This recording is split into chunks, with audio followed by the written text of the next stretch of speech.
Sejam todos bem-vindos ao Por Trás da Caixa Preta. Eu me chamo Léo Margarido e neste vídeo eu converso com Douglas Rodrigues, que vem contar um pouco de sua história e dos 20 anos de sua companhia aqui em nossa cidade.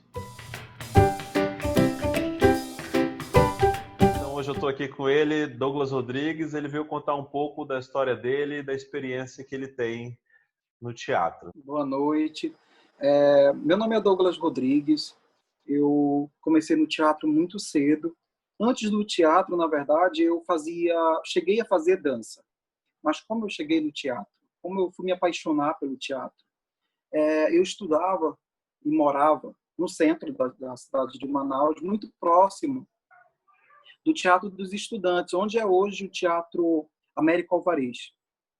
Todos os dias eu ia para a escola, eu ia caminhando e tal para a escola, e de dentro do Teatro Américo Alvarez eu ouvia o piano.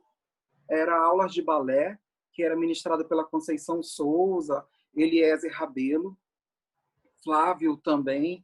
Flávio, que há pouco tempo teve um desfecho trágico, ele era professor nesse período. E também a Marta Martim, que era uma professora da década de 80, 90, que também era instrutora de teatro, de dança e jazz, salvo engano. Então, todos os dias que eu passava ali na Ramos Ferreira, eu ouvia essa música, eu ouvia as músicas de piano, e aquilo começou, de certa forma, a me chamar a atenção. Então, todas as vezes, em vez de eu sair da escola e ir para a minha casa, eu saía da escola, eu tinha uma ansiedade até que terminasse meu horário de estudo, para que eu passasse no teatro e que eu entrasse no teatro. Então, a minha chamada ao teatro realmente foi através da sonoridade do piano, através das aulas desses mestres da década de 80 e 90, e a primeira vez que eu entrei no teatro foi exatamente para ver uma aula de dança. Não foi nesse momento fazendo teatro, foi aula de dança. E aquilo realmente, acompanhando aquilo todos os dias, me cativou de uma certa forma, e eu comecei a participar ali daquelas atividades. Eu cheguei, lembro ainda, não sei se ela se lembra, mas ela frequenta, inclusive, o restaurante, e ela falou um dia desse para minha mãe: você sabia que eu já fui a segunda mãe do seu filho? E a minha mãe falou para ela: quem é você? E ela falou: eu sou Conceição Souza, eu já fui a mãe do seu filho. E era exatamente assim como a Conceição convivia com os alunos dela. Então, eu fui aluno da Conceição Souza, e aquilo, como um experimento artístico, me fortaleceu muito, tendo como referência esses grandes ícones da dança. E foi muito tempo, não foram apenas mais uma aula, 2 aulas, não foram pouco tempo, foi muito tempo. Coisa de 4, 5 anos eu passei fazendo essas atividades artísticas envolvendo dança. Quando eu digo que, como o teatro me despertou, tem uma figura na cidade que eu sempre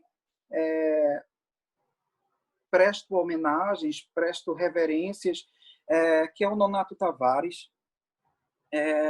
Tinha um projeto na minha escola, que era uma coisa muito comum na cidade de Manaus, na década de 90, que eu sou da década de 90, né? Na verdade, eu nasci na década de 80, mas a efervescência, a minha ligação com a arte foi na década de 90. Então, tinha uns projetos na cidade de Manaus que era levar alunos a atividades culturais. E eram projetos que tinham em inúmeras zonas da cidade de Manaus. E aí, um desses projetos, a escola vai ao teatro, a minha turma foi ver um espetáculo que eu, ainda criança, nem sabia o que significava cultura, que significava arte, que era teatro, de fato.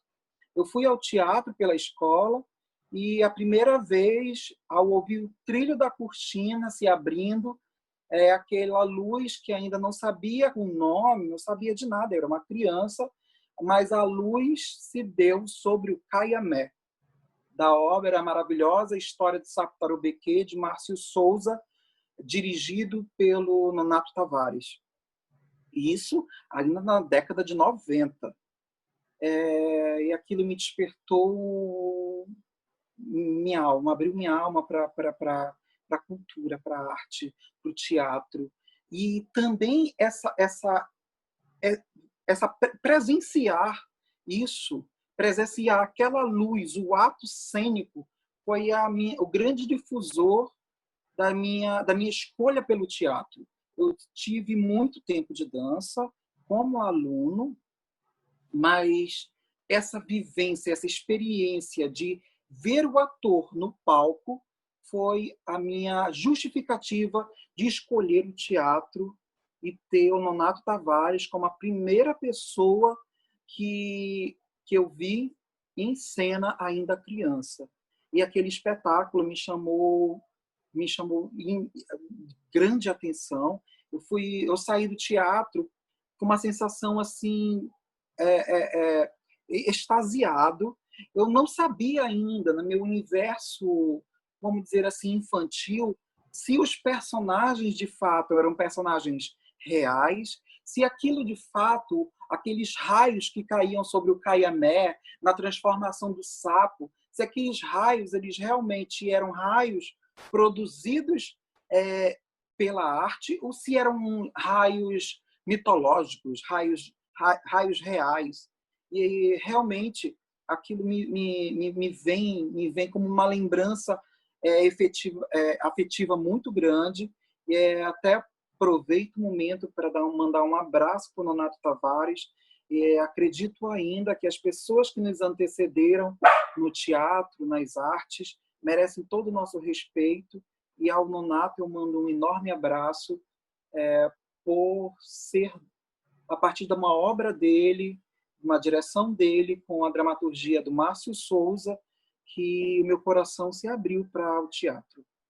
Então, a partir desse momento que você teve esse primeiro contato com o Nonato, né, e o espetáculo que ele dirigiu, como se sucederam depois disso, depois desses fatos? Como é que foi a entrada do Douglas no teatro, né? O teatro, de fato, não chegou, não dissipei as minhas atividades artísticas para fazer teatro. Eu já fazia arte, já fazia dança, eu já estava totalmente inserido com as principais pessoas da cidade que produziam cultura na década, como eu falei, no início de 90. Eu ainda criança, eu já estava no meio. Mas em 96, eu posso dizer que é um marco para o teatro e para a cultura do estado do Amazonas. Eu vou dizer ainda essa data porque nós tínhamos um Teatro Amazonas praticamente que servia de palco para aniversário de debutantes, né? Então não era um teatro, apesar de nós termos inaugurado um Opera House, nós temos um dos principais teatros do mundo aqui na nossa cidade, e até 96 nós tínhamos um teatro que estava à deriva do que ele um dia foi. Então, não estou fazendo apologia a nenhum político, não, até porque não, quem me conhece sabe que não é da minha pessoa isso, mas em 96 uma figura chegou na cidade, um político, e chegou e disse que a cultura da Amazonas precisava ter um outro foco, que ele é Amazonino Mendes, quando ele ali decidiu formatar uma equipe e dar outros ares ao nosso majestoso Teatro Amazonas, que até ali não era dessa forma. Então, naquele mesmo momento, foi criada uma filarmônica, foi criado um corpo de baile, foi criado uma orquestra. Então, inúmeros outros segmentos foram agraciados com essa visão cultural desta figura política da cidade. Ali também o teatro teve uma grande ascensão. Quando teve, através da Secretaria de Estado de Cultura, ali começando com o Dr. Robério Braga, se teve o primeiro experimento do que seria o Centro Cultural Cláudio Santoro. Num período da nossa história das artes, foi dado a pedra fundamental, a primeira ideia do que seria o Cláudio Santoro, e a partir daí estimulou inúmeros artistas a se inserir e ver a arte de forma profissional, coisa que antes era, não é que quando se utiliza o nome do amador, não é do amador por ser ruim, ou amador Sim. por fazer coisas à deriva do profissional. Amador, acima de tudo, vem da palavra daquele que ama. Então, tudo era feito por amor. Então, não tinha o que era uma visão mercadológica do que era cultura num campo do terceiro setor. Então, naquele primeiro momento, eu participei da primeira turma do Cláudio Santoro de teatro, onde nós tivemos inúmeros professores, incluindo, dentre essas figuras que eu considero hoje o meu mestre, e a partir dele eu considero que se traça a minha obra, que é o Francisco Antônio Carlos, que é conhecido na cidade de Manaus como Chico Pop, mas ele se irradiou em São Paulo, e em São Paulo ele é conhecido como Francisco Carlos exatamente, não é? E ele é um artista de Itacoatiara, dramaturgo e diretor de teatro, fez muito sucesso em Manaus na década de 80. Na cidade, ele buscou novos ares, novas forças, trabalhou em Belém, depois de Belém se ficou de vez agora em São Paulo, e ele é conhecidíssimo na cena paulistana alternativa por inserir nas suas obras grandes atores do Teatro Nacional. E, inclusive, ele é o único dramaturgo do estado do Amazonas indicado ao Prêmio Shell, que é o maior prêmio de teatro da América Latina. Então, esse nome foi um nome muito importante na minha formação. Isso, eu passei um bom tempo com ele, sendo aluno, e era num período onde as pessoas estavam muito apaixonadas pelo que se produzia do teatro infantil. E não era nada o que ele produzia. Ele não tinha nada a ver com o que ele produzia. Porque ele já tinha tido umas experiências em Brasília, em Belém, com uma pessoa que dialogando ópera, dialogando teatro, dialogando rock, dialogando culturas. Ele fazia esse mix de linguagem no seu trabalho e, acima de tudo, assinava com a linguagem amazônica, né? A estética amazônica. Então, eu considero ele a grande figura que me impulsionou de forma profissional, ou, vamos dizer assim, me trouxe de vez para o teatro, me chamou para o teatro. Mas, em 99, quando eu completava 19 anos de idade, isso eu considero assim, um marco na minha audácia artística, vamos dizer assim. Aos 19 anos, eu gerenciei uma empresa na cidade de Manaus de 18 aos 19 anos, com um ano que eu trabalhei e com um recurso que eu consegui levantar, que não era barato naquele momento, eu fundei o Artefato, porque eu tinha a única certeza que eu tive que naquele momento é que eu não queria fazer nada na minha vida a não ser fazer teatro. Então, em 99, eu não só me inauguro como encenador, eu inauguro a minha empresa. Eu começo a traçar minha trajetória teatral, não somente fazendo uma obra de teatro, mas através de um CNPJ. E isso já é uma decisão muito clara na minha trajetória artística, porque eu só pensava nisso naquele momento. Eu só pensava em ser um artista, em viver de teatro. E eu não tinha também, como eu falei, vergonha de falar. Eu acho que eu inaugurei com o CNPJ, mas eu era um grande amador. Por que amador? Porque eu tinha um grande amor para tudo aquilo que eu estava fazendo. Então, foi exatamente isso. Em 99, eu inauguro o Artefato, que naquele período chamava-se Grupo de Repertório Artefato. O nome repertório, inclusive, é uma outra homenagem a um outro grande encenador da cidade, que era o Wagner Mello, que tem um grupo que se chamava Grupo de Repertório Wagner Mello. E eu retirei esse repertório da empresa dele como uma forma de homenageá-lo, e então o nome da minha empresa, que produzia teatro, era Grupo de Repertório Arte e Fato. Eu acho muito bonito quando você vem e coloca que quando você abriu a sua companhia, né, o seu CNPJ, é um marco na sua vida. E hoje, né, 2020, então, a Arte e Fato ela faz 21 anos. E como foi essa trajetória, né? Como que você via o teatro no início da Arte e Fato e o teatro de hoje em dia aqui da nossa cidade? Você consegue medir essa diferença? Sim. Nesses 20 anos de trajetória, é claro que Manaus, artisticamente, teve uma mutação. Teve uma mudança drástica do que foi, do que é, e que a gente prevê que daqui a uma década, daqui a 2 décadas, esteja bem melhor do que estamos hoje. É inegável o projeto artístico dessa figura, que é o Dr. Robério Braga. O Robério Braga foi um marco para a produção não só da minha companhia, mas de todas as companhias que trabalharam, que se iniciaram de 2000 para cá, ou seja, de 2000 para 2020. Eu diria, não 2020, entre 2000 e 2010, o projeto de cultura do Dr. Robério Braga estimulou muito os artistas dessa cidade. Primeiramente, através da utopia e realidade, vamos dizer assim, porque era uma utopia, mas se tornou realidade, a criação do FETEA, que era o Festival de Teatro da Amazônia.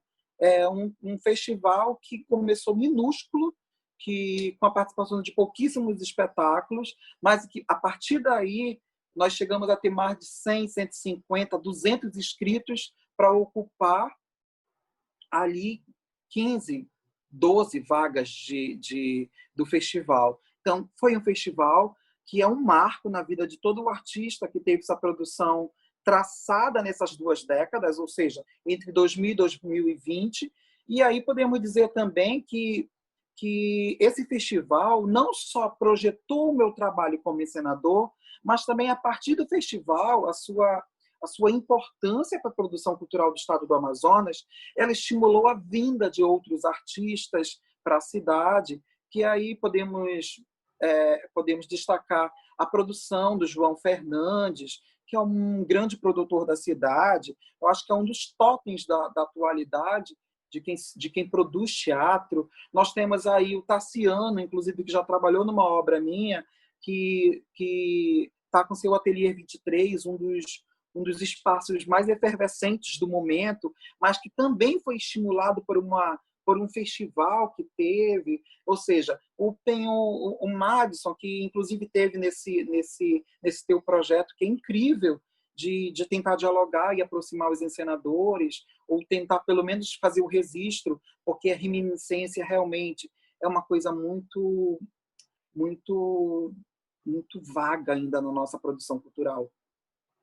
Mas nós temos um Madison que veio de um outro estado com um espetáculo, e a partir desse festival, vendo possibilidade de um mercado, se inseriu na cidade e está aí com seu trabalho brilhante, tanto no que se diz a produto final, como se diz a reflexão da cena, o pensar a cena. É necessário pensar o teatro, né? O teatro não é mais como se pensava na Idade Média, achando que era uma possuição do demônio. Teatro é técnica, assim como um arquiteto precisa de um projeto que antecipe para que o alicerce não assegure uma construção futura. O teatro é exatamente isso. O teatro é um conjunto de técnicas que é muito, muito, muito diferente do que a gente possa imaginar como se fosse apenas um trabalho por gosto. Não é uma questão de gosto, é uma questão que vai além. Então, assim, nesse período, a gente pode destacar grandes figuras que apareceram no momento, mas, acima de tudo, nós fortalecemos as figuras que já estavam na cidade. Nós podemos lembrar que a Narda Telles foi uma grande potência durante esse festival de teatro, o Nato Tavares, o grupo do TESC, uma grande potência, E aí eu não posso negar que a participação do Artefato no festival me projetou tanto na cidade como fora da cidade. Que isso eu não posso negar a importância do Festival de Teatro da Amazônia. Mas nesses 13 edições do Festival de Teatro da Amazônia, eu sou o artista ainda que mais recebeu prêmios nessas edições do festival. Teve edições do festival, por exemplo, que eu recebi prêmios como encenador, tanto na categoria infantil como na categoria adulta. Então, eu tenho, com exceção do prêmio de ator, eu tenho prêmio em todas as categorias, que vai de dramaturgia, encenação, melhor espetáculo, melhor iluminação, melhor figurino, melhor cenário. Todas essas categorias eu já fui premiado mais de 3, 4 ou 5 vezes. Creio que na direção eu tenho 9 prêmios, o Jurupari de melhor encenador do Festival de Teatro da Amazônia. Então, assim, essa década que foi produzido, pensado pela Secretaria de Cultura, juntamente com a Federação de Teatro, e aí eu mando um abraço para quem hoje em dia, para quem está à frente da Federação, que a Federação foi a entidade mais antiga que tem do Estado do Amazonas. Eu que já fui presidente da Federação de Teatro, mas essa federação ela nos une, ela já lutou muito pelo nosso movimento, ela lutou muito pela UEA, que é a Universidade de Artes do Estado do Amazonas, e aí a federação é outro grande marco na produção e na fruição da produção cultural. A gente não pode negar, eu já falei anteriormente sobre as figuras da atualidade, que são totens da atualidade e que a gente deve respeitar as diferenças, porque eu não, esquece essa palavra do achar, é uma certeza absoluta. O teatro, ele trabalha acima de tudo as diferenças, os opostos, a contradição. Então, nós precisamos de pessoas diferentes, teatros diferentes, linguagens diferentes, e é essa grande diferença que se costura essa nova colcha da produção cultural do momento. Eu fico muito feliz em ver, por exemplo, a grande força do Ateliê 23. Eu fico muito feliz com a tua escola de teatro. Você que tem isso, não é porque eu estou aqui de frente para você falando isso. Sou muito apaixonado por sua mãe, sou muito apaixonado pela trajetória da sua família. Eu conheço todo o livro, já li de frente para trás, de trás para frente, o livro da sua irmã, da sua tia, perdão, a Berna. E eu considero, como eu falei, eu sempre eu me considero uma pessoa extremamente apaixonada pelo teatro, porque eu não acho que o teatro parte de mim. Eu acho que o teatro veio de muito longe, o teatro está aqui nessa cidade produzindo de muito, muito tempo. A gente deve respeitar essas pessoas que nos antecederam pelas dificuldades. Eu, por exemplo, comecei a fazer teatro no período que não existiam editais. Hoje nós temos editais, nós temos a possibilidade de um mercado que eu acho fenomenal. Eu estou inserido no mercado, porque agora pelo menos tem mercado. Mas há 10, 15, 20 anos atrás, não existia uma possibilidade, ninguém ouvia falar em editais, em investimentos à cultura. Ainda nós vivíamos naquele dito popular do apoio com o pires na mão. Se nós tivéssemos amigos no governo, alguém apoiava a nossa produção cultural. Se não fosse assim, nós não teríamos nada produzido. Então, assim, nós percebemos que também, durante essas 2 décadas, não só teve uma mudança ou se inseriu novas pessoas na cidade de Manaus, mas também a cultura teve um outro olhar.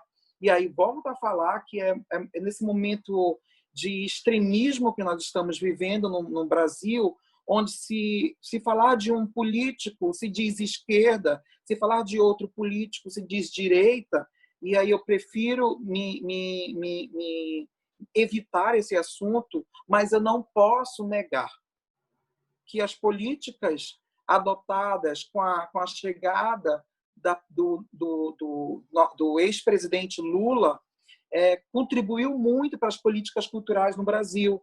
Falar sobre o CNC, o Conselho Nacional de Cultura, os colegiados, as produções que foram feitas nessas 2 décadas. Isso contribuiu muito para que hoje nós tivéssemos discussões no Senado que hoje aprovam uma lei, por exemplo, que vai dar um apoio nesse período caótico econômico que está vivendo o terceiro setor, de um apoio e investimento no setor. Isso não é uma coisa nova, isso é uma coisa que começou há 2 décadas atrás. E teve uma pessoa que estimulou. Então, não podemos negar. Eu não sou direita, não sou esquerda, não quero falar sobre exatamente sobre em que linha de pensamento político as pessoas se inserem, mas nós não podemos negar essa transformação que aconteceu, que não é uma invenção. Estão nos papéis, estão na nossa história. Quem acompanha essas 2 décadas sabe essas transformações de políticas públicas que aconteceram, até porque é uma coisa que eu sempre quis viver de arte, eu sempre quis me envolver com arte, então eu sempre também estive envolvido com as políticas públicas, ora como vice-presidente da federação, ora como secretário da federação, como eu já fui, ora como presidente da federação, como eu já fui, ou como conselheiro do municipal de cultura, ou em qualquer outro cargo, ou apenas como artista. A gente tem que pensar sempre nas políticas públicas que possam favorecer a fruição cultural. E essas 2 décadas que se passaram, de 2000 até 2020, eu acho que eu estou resumindo, vamos dizer, de forma até talvez bestial, vamos dizer assim, falando, ou minimizando, vamos dizer assim, todas as transformações que aconteceram nas políticas públicas. E isso fez com que também tivesse uma alteração na cidade de Manaus. Manaus não está longe não está longe do Brasil. Manaus é Brasil. E aí aconteceram muitas transformações. Hoje em dia, por exemplo, nós conseguimos observar um grupo que faz... Uma das coisas que a nossa cidade mais produz é grafite, né? A arte sobre a arquitetura urbana. Então, assim, há 20 anos atrás, isso era marginalizado. Hoje já tem uma transformações, hoje tem uma mudança, a gente já consegue perceber isso de uma outra forma. Isso não foi uma coisa imposta, foi uma coisa transformada.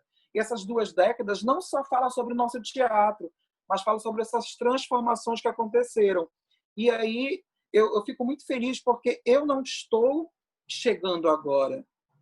Eu vim de um lugar onde nem edital existiam. Então, é muito, não vou dizer fácil, que no Brasil fazer cultura, independente do seu grau ou da sua especificidade ou da sua linguagem, fazer cultura no Brasil já é um ato de resistência. Então, não existe a pessoa que está bem na cultura, porque a cultura sempre vai ser resistência, sempre vai ser a contradição do sistema, e é nisso que a gente tem que estar muito consciente e fincar os pés. O Artefato, se falou, já está aí entre 20 e 21 anos, e nesse período, como você falou, iniciou com uma linguagem mais infantil, né, o teatro infantil. E como foi dada essa mudança de linguagens? Porque Artefato ganhou prêmios infantis, como você falou, e ao mesmo tempo ganhou prêmios do teatro adulto, né? Então, como se veio dando essa modificação de linguagem, de temas que foram abordados, né, pela sua companhia e por você? O que eu sempre aprendi, que eu posso dizer com mestres, é que o teatro infantil você precisa ter uma outra pegada. Você precisa entender de outras linguagens que parte para outro campo, da psicologia, das formas animadas, parte para outros campos que, vamos dizer, até uma coisa que eu até estudei nesse livro que é de grande referência para o teatro infantil, que é da Maria Helena, falando sobre teatro de formas animadas, sobre as formas arredondadas para a infância. Eu só acredito que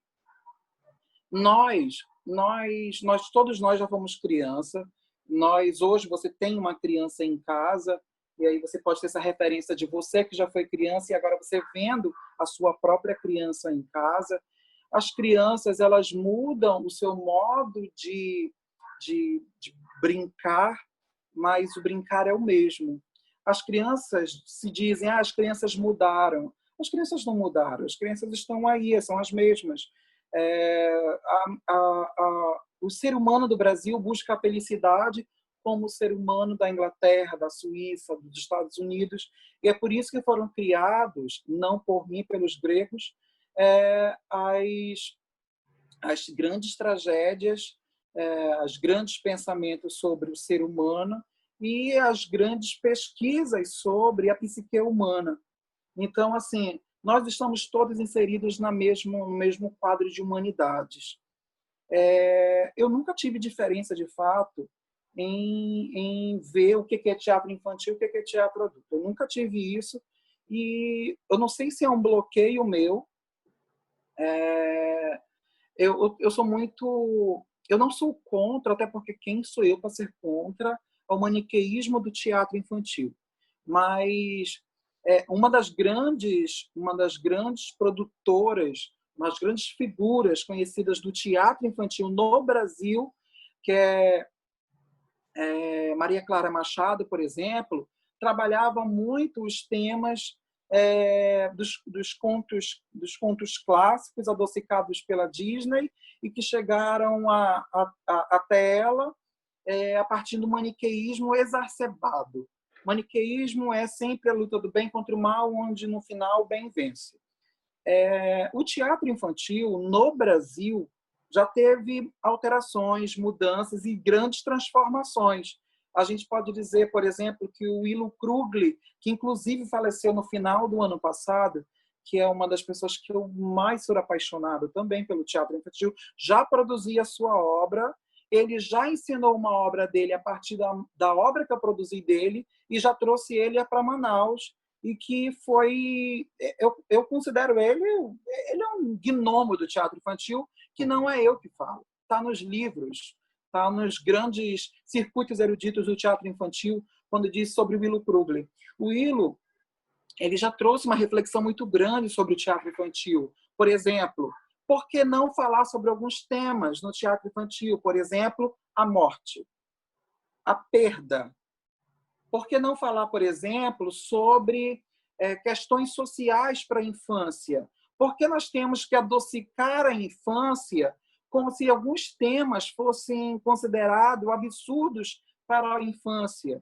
Então, essas discussões que não são de hoje, foram discussões da década de 80, quando o Willo lança, por exemplo, as histórias de Lenços e Ventos, que era contradição total do que Maria Clara Machado fazia, que era o maniqueísmo total, das suas obras. E ele foi considerado o grande marco da transformação do teatro infantil. Diga-se passagem que Willo Krugli, ele foi aluno e considerado, ele considera o seu professor um grande mestre que trabalhou diretamente ligado ao Federico Garcia Lorca, que é outra grande paixão que eu tenho. Então, assim, o Willo Krugli trouxe grandes reflexões para o teatro infantil. Em seguida, com ele, a gente vem aí falando sobre Sylvia Ortoff, que quando apresenta pela primeira vez as suas obras, ela apresenta mais de 30 obras escritas, todas de sublime fantasia, de sublime escrita, onde nunca se pode imaginar formas inanimadas ganhando vida. Por exemplo, Eu Chovo, Tu Choves, Ele Choves, de Sylvia Ortoff, por exemplo, onde os personagens ganham vida, como chuvisco, guarda-chuva, sombrinha, banheiro, eles ganham psique humana. E aí a gente começa a dialogar sobre uma outra forma de se pensar teatro infantil e ver essa criança. A criança não é essa coisa que a sociedade, de forma hipócrita, julga elas como sendo incapazes de compreender o seu entorno. Então, desta forma, como eu digo, nada parte de mim. Eu acho que existe uma referência das pessoas que já produzem. Então, assim, eu li muito a obra de Sylvia Ortoff, eu sou apaixonado pelo Ilo Krugli, conheço toda a sua obra, conheço os seus textos reflexivos sobre a infância, eu conheço muito dos seus escritos que foram referenciados pelos circuitos eruditos sobre o teatro infantil, e eu tenho eles como referência. Então, eu posso dizer que meu teatro infantil tem muito, muito de Ilo Krugli, tem muito de Sylvia Ortoff, tem muito de Vladimir Carpella, que escreve com as musicalidades sublimes para a infância. Eu sou apaixonado por essas figuras. Até hoje eu não montei, mas eu queria muito montar uma obra do Federico Garcia Lorca, que são obras que falam sobre perdas, sobre paixões, com bonecos para a infância. E são coisas que, se nós fôssemos falar isso há 30, 40 anos atrás, poderíamos dizer que isso era um crime contra a pedagogia infantil. Mas o Federico Garcia Lorca percorreu toda a Espanha com seu ônibus Man Baby, com seus bonecos, produzindo essas histórias para a infância. Então, assim, o mundo já está à frente da gente. A gente tem que pegar como referência o mundo que está à frente, as coisas que estão à frente. Nossas coisas são importantes? Claro que são. Inclusive, eu me considero uma pessoa que amo a linguagem e a estética amazônica. Aliás, o homem amazônida me representa, vamos dizer assim, artisticamente falando. É uma coisa que eu sinto vontade de falar. Se for olhar minha trajetória artística, eu já produzi, por exemplo, Jorge Bandeira, que é um dramaturgo amazonense, mas que na sua obra que eu produzi, nada tinha de referência ao homem amazônida. Quando eu falo homem amazônida, são o homem de fato amazônida, o homem que tem a relação ligado à terra, está ligado entre os caboclos, entre os ribeirinhos, os indígenas, os povos tradicionais. Já produzi, por exemplo, minhas próprias obras, que têm uma pegada do teatro, da linguagem amazônida, mas também já produzi obras como Federico Garcia Lorca, que são clássicos da literatura universal, que é um marco na produção de qualquer encenador. Aliás, a encenação de Bodas de Sangue, no Festival de Teatro da Amazônia, nós recebemos quase todos os prêmios.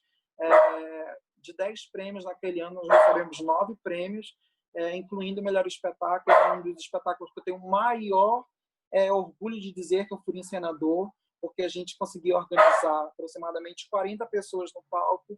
É um marco para a produção cultural do estado do Amazonas. Há pouco tempo eu produzi O Menino por Detrás das Nuvens, que foi um espetáculo que eu me enchi de orgulho de ter feito, porque a gente passou em temporadas 8 dias no Café Teatro.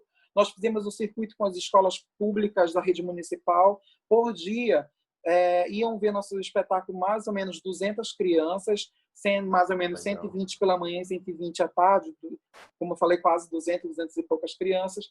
E foi um projeto brilhante que nós fizemos e dedicado à infância. Eu acho que quando a pessoa pensa em produzir teatro para a infância, ela tem que primeiro entender, compreender qual é o público que ela está se destinando. Ela está fazendo um teatro infantil que é um trabalho pedagógico da escola. Ok. Ela está fazendo um teatro infantil que é uma animação de um aniversário. Ok, não existe problema algum. Acho que ainda tem espaço para todo mundo. Mas a gente não pode medir a criança por um déficit social que nós temos com a nossa formação cognitiva. Legal trazer esse outro ponto de vista, né? Que geralmente as produções sempre são pensadas para o belo, para o bonito, mas, como você falou, a criança também tem esse lado serelepe dela, e muitas vezes é isso que importa, né?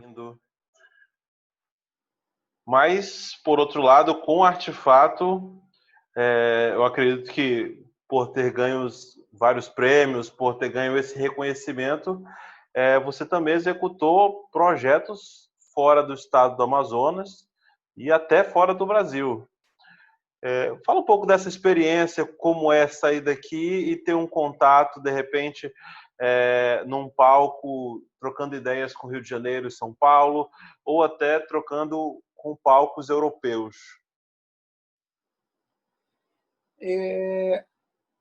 Como é bom viajar com artistas. Eu acho que é uma das grandes vitórias que o Artefato teve. Eu teve um período que eu tinha somado ao longo das nossas viagens, só na Amazônia, mais de 150 encenações na Amazônia.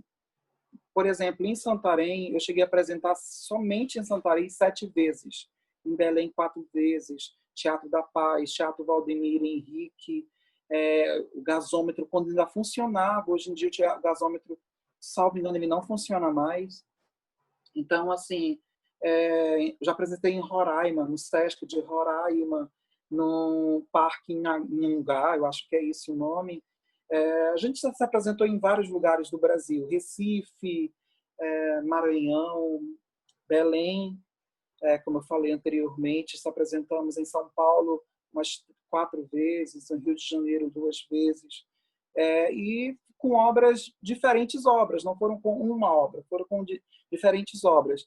Inclusive, eu tenho dois projetos em execução, que é a maravilhosa história de Sapo Tarobequê, do Márcio Souza, e eu estou também prestes a produzir Casa d'Água, que é uma obra minha, que tem a estreia no teatro em São Paulo. Tem um lançamento em São Paulo, garantido com a produção de Creuza Borges, uma querida amiga de São Paulo e produtora, uma grande profissional das artes. Eu considero que, como eu falei, é um marco para o Artefato. Todos os artistas que estiverem envolvidos nessas viagens, creio que vão levar pela eternidade essa memória afetiva que nós tivemos, essas trocas, que são sempre de grande estímulo ao crescimento, tanto artístico como pessoal. A gente acaba aprendendo muito a lidar com as pessoas, lidar com nossas dificuldades, nossos egos, nossos estudos nessas viagens, porque lidar com pessoas sempre é muito difícil, mas, acima de tudo, eu acho que quando eu cheguei, eu tive 2 momentos de grande orgulho. Quando eu cheguei em São Paulo, há 4 anos atrás, eu estava andando por uma avenida, aliás, Avenida Paulista, e aí me deparei com um outdoor, que o nosso nome não é outdoor, é aqueles móveis urbanos, mas que tinha, sei lá, uns 7 metros de altura. Quando eu olhei para cima, era um cartaz de um espetáculo nosso. Eu tenho até uma foto nesse móvel urbano, e isso realmente nos enche de orgulho, não somente pelo que a gente representa, quanto artista da região norte que consegue um momento no mercado profissional, um mercado consolidado como o Sul e Sudeste, mas acima de tudo uma gratificação pela tua trajetória. Então, eu tive isso há uns 4 anos atrás. Nesse mesmo período, a gente teve uma nota na Folha de São Paulo dizendo exatamente essa única frase, com uma foto do espetáculo Flecha Borboleta: a força que vem do norte é Brasil. Então, a gente abriu um jornal, o maior jornal do Brasil, está ali no Sudeste, que é a principal centro de cultura do nosso Brasil, e tu vê ali a sua obra estampada no jornal, não tem explicação. É um grande orgulho para a gente, principalmente que é do Norte, que tem nossas dificuldades, inclusive de mobilidade urbana, de nossas dificuldades geográficas de mobilização. Eu acho que um outro grande momento para a gente, que a gente teve assim, nas nossas viagens, foi em Recife também, com Boda de Sangue, uma nota brilhante que a gente teve na Folha de Recife, falando sobre a produção de Boda de Sangue, que era uma verdadeira aula para a cidade de Recife, que ali já se tinha produzido muito Federico Garcia Lorca, muito a trilogia de Sangue, e que não se aproximava do que eles tinham ali visto no palco, que tinham uma qualidade inigualável. Está tudo isso descrito ali nessa resenha que foi publicada no jornal. E um outro grande momento que nós tivemos, de grande orgulho, foi a nossa viagem que nós fizemos para a temporada que nós fizemos há 2 anos atrás, há 1 ano atrás, que foi Flecha Borboleta. A gente fez em Portugal, dentro do circuito de teatro brasileiro em Portugal. Ou seja, não foi só Flecha Borboleta que foi para Portugal. Foram 4 espetáculos do Brasil, fazer uma temporada em Portugal, e a gente estava pela região norte fazendo essa temporada. Então, quando a gente chegava nas cidades, tinha esse respeito pela nossa produção cultural, mas também assim, essa cidade tomada de outdoor, de imagens, de produção nas rádios, na TV. Isso faz com que o nosso teatro estimule outras pessoas, outros jovens encenadores, outros encenadores que já estão na cena, porque a gente tem sempre que pensar em dialogar de forma macro. A gente não tem que pensar num teatro feito para a gente, para os nossos amigos de escola, para nossa mãe, nosso pai, nosso vizinho. Nós temos que pensar na nossa produção cultural de maneira maior, mais gigante, mais abrangente, que a gente possa realmente fazer uma difusão dos temas que envolvem o nosso teatro, por exemplo. Eu acredito muito nisso, e eu posso dizer que a grande justificativa de Federico Garcia Lorca escrever sobre a Espanha foi que ele pegou a identidade do seu povo e transformou aquilo em dramaturgia, em drama, e fez a trilogia de Sangue, que é uma representação do seu povo. Pegando isso como referência e vendo, por exemplo, a obra do Márcio de Souza, que teve uma repercussão mundial ao descrever fatos históricos, narrativas amazônicas, que conseguiram essa projeção. Quando a gente, por exemplo, vê Milton Atum com a obra Dois Irmãos, que conseguiu uma projeção internacional, falando sobre as transformações sociais que ocorreram na Amazônia, e principalmente na cidade de Manaus, com a ascensão da Zona Franca de Manaus. E aí são essas referências que eu tenho, esses grandes homens que eu tenho, que eu digo que é possível a gente fazer nosso teatro não com uma cobiça de chegar a algum lugar, mas a gente precisa se ater ao que fala sobre nós. As pessoas estão interessadas em saber o que de fato, que histórias acontecem na Amazônia, que histórias estão dentro das nossas casas, que estão no estado do Amazonas. Eu acredito muito nisso, e isso aí não é uma crítica para quem produz e para quem escolhe isso. Eu queria deixar bem claro que na minha primeira fala aqui foi falando sobre que o teatro conseguirmos reunir o maior número de possibilidades estéticas, artísticas e afins. Então, assim, a contradição é a grande qualidade das artes. Então, eu não estou criticando quem produz desta forma, mas nós temos que parar de produzir histórias que não fazem parte do nosso DNA humano, de homem amazônida. Eu acredito muito nisso. Outras pessoas podem contradizerem o que eu estou dizendo, mas eu acredito que só a partir da nossa realidade que a gente consegue uma ascensão fora do nosso estado. A trilogia que eu produzi, chamada O Outro Entre Nós, composta das 3 obras, A Estrada, Flecha Borboleta e Casa d'Água, são 3 obras que eu considero-as obras atemporais, que elas só podem ser produzidas em qualquer lugar do Brasil, e ela vai estar falando sobre a identidade, além de amazônica, mas a identidade brasileira, porque ela fala sobre o processo de transformação social dos povos tradicionais que habitaram o Brasil, vamos dizer assim, falando mais a nossa região. E a partir daí foi da onde despertou o interesse de levar Flecha Borboleta para se apresentar em Portugal. E isso, como eu falei, eu considero um marco na produção não só do meu teatro, mas do teatro da nossa cidade, né? Bom, eu queria agradecer muito a sua presença aqui no nosso programa, Douglas.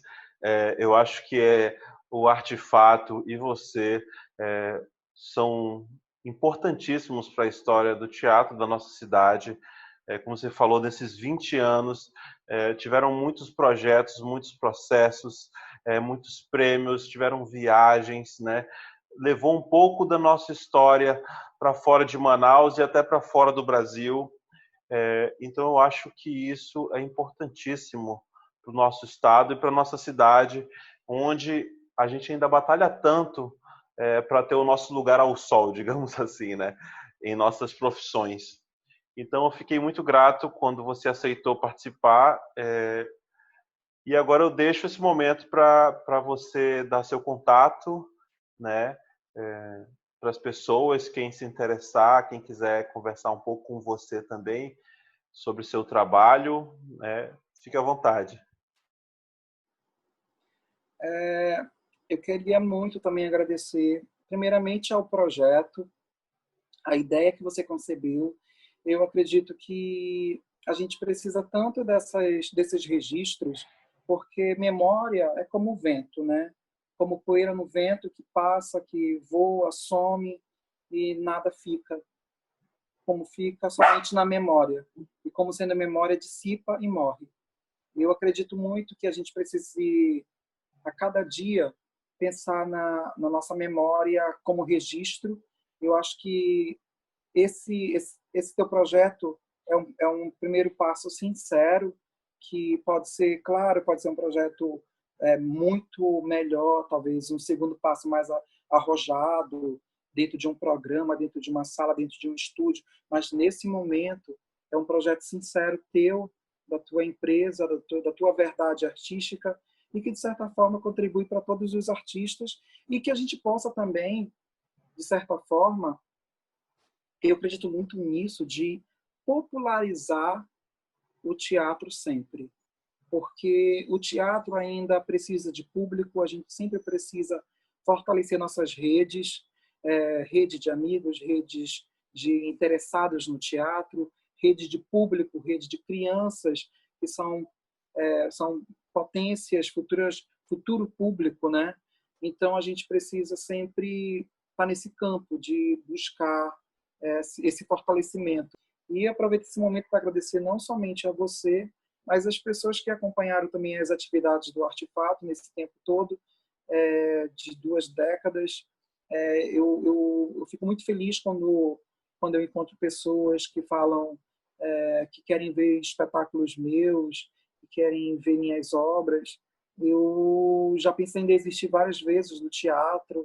Às vezes eu acho cansativo produzir, eu acho maçante ter que trocar com, de certa forma, oportunistas que aparecem no mercado, mas, acima de tudo, eu acho que a gente não escolheu a arte, eu acho que a arte nos escolheu.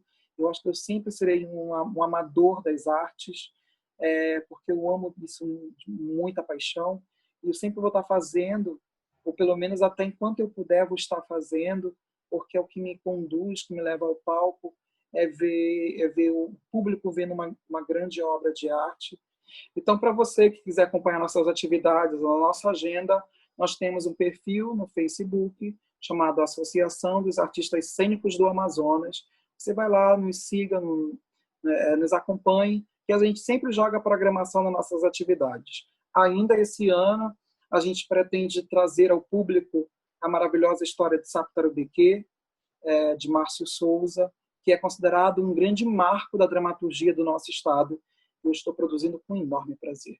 e com muita vontade de vê-los em breve.